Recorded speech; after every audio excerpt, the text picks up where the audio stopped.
Welcome, ladies and gentlemen. This is ScrapMan back with another episode of Scrap Mechanic, and we are finally back in the Ghost Town. I know it's been a while since we've done a Ghost Town episode, but today we have a few little updates that I've made with the town, and we have built a cemetery, which was highly requested in the comments on my previous episodes. If you haven't seen any of the previous episodes, I have made a playlist of all of the Ghost Town builds. You know, we got the saloon was the first episode, sheriff's office, the bank, the general store.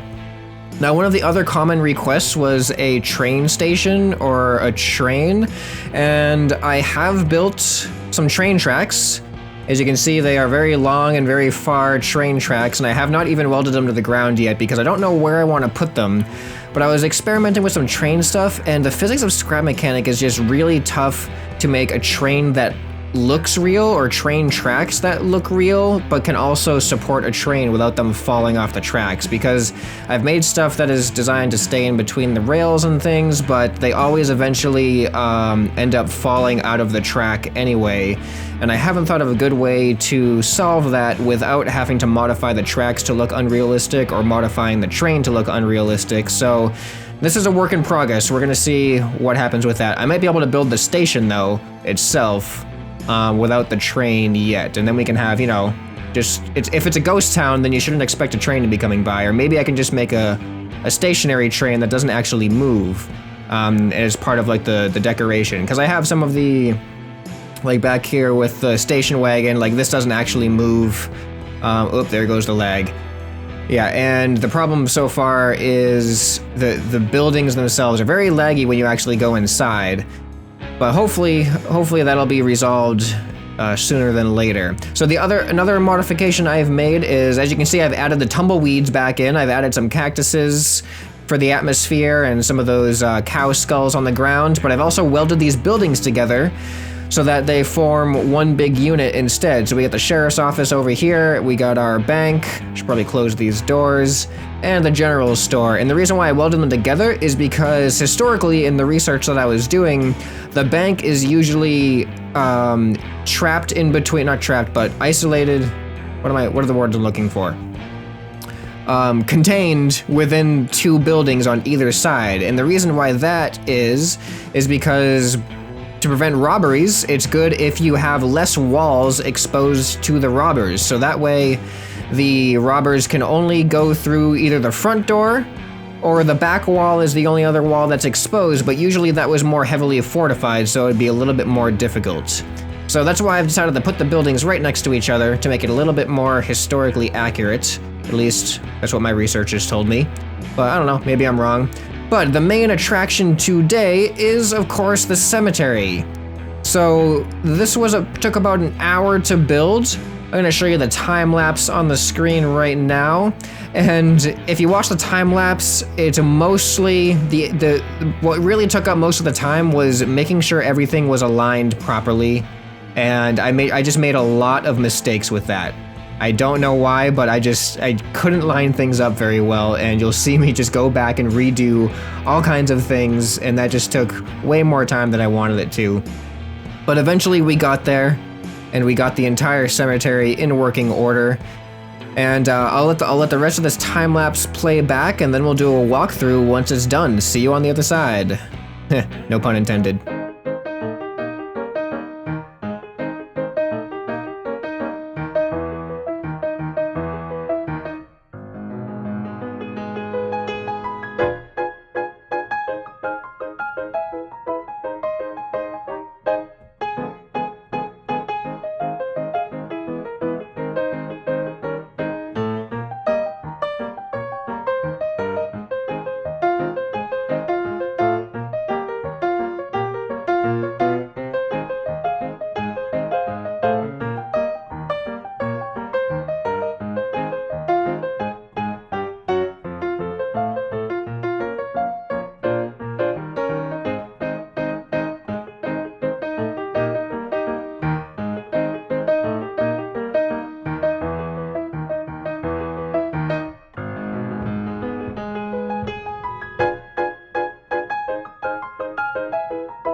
All right, and so here we are at the finished product.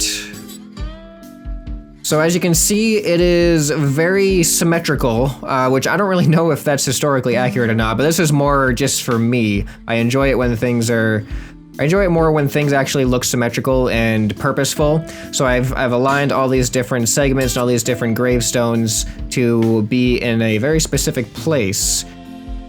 So what we're looking at is various pictures I saw on the internet. I saw these different types of graves. Seems like I couldn't really find a lot of information about how graveyards worked or how they were organized when it comes to the Wild West. But I saw these different types of graves in the pictures. So we just have our standard cross that's very low budget, obviously. I figure that different types of gravestones probably indicate different types of class as far as the people that were buried or killed. So probably the lesser people might be in these areas. But I'm really just assuming all of this. I don't really know whether or not that's true.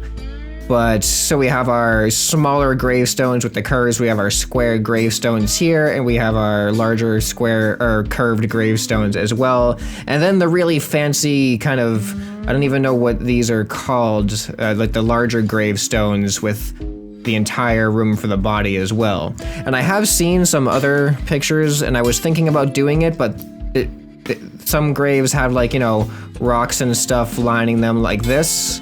Actually, that does kind of look good. Maybe I'll add some of this in here as well.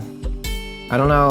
I wasn't thinking that the cubes would really make a good rock shape, which I guess they don't really make a good rock shape, but a lot of the pictures I saw were just graves lined with rocks. Here goes my symmetry thing again. I need it to be all symmetrical. There we go. How's that look? Does that look good? You think I should have a couple of them like that? Maybe I'll have one there. Maybe this is something that I'll break the symmetry with, and I'll have a little bit of variance from side to side. I'm having a very hard time getting, what was it, 4? 1, 2, 3, 4. 1, 2. 1, 2, 3. 3, 4. See, I don't know why. I was just, it's so easy for me to make a mistake, and when I don't check it, it just doesn't work very well. So I think that actually has an interesting dynamic to it, and I don't know why, but I decided to paint them just a very slightly different gray than the original block colors, because for some reason, the original block colors just, they look too, it just looks too boring. Like, adding some type of color, even if it's that slight change, actually makes a difference to me. Yeah, also I almost forgot to mention we got the fence was actually probably what took a decent amount of time as well, getting everything to be all nice and symmetrical and all measured out correctly. And the doors are just free swinging. I don't really like the way, when it comes to this kind of stuff, I think like switches just stand out too much. I wanted it to be more natural, more realistic looking, and like a big switch, a big electronic switch doesn't really fit when it comes to just a metal fence. So I just left them swinging. You can just use your hammer to get in and out. So yeah, this is the Western Ghost Town build. Let me know what you guys think and leave some suggestions for future Ghost Town builds as well. I did see some suggestions for things like a church, and I just told you about the train station. I don't know how I'm gonna do that yet. How about, what do you think I should do with the train tracks?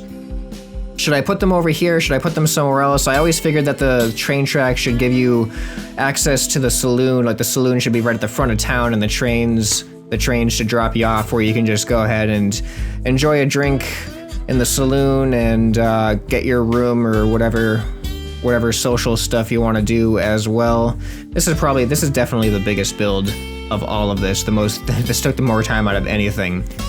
But yeah, this was the Western Ghost Town Cemetery episode, and I want to know what episode you guys want to be next, so leave some comments down below. This has been ScrapMan, and I'll see you next time.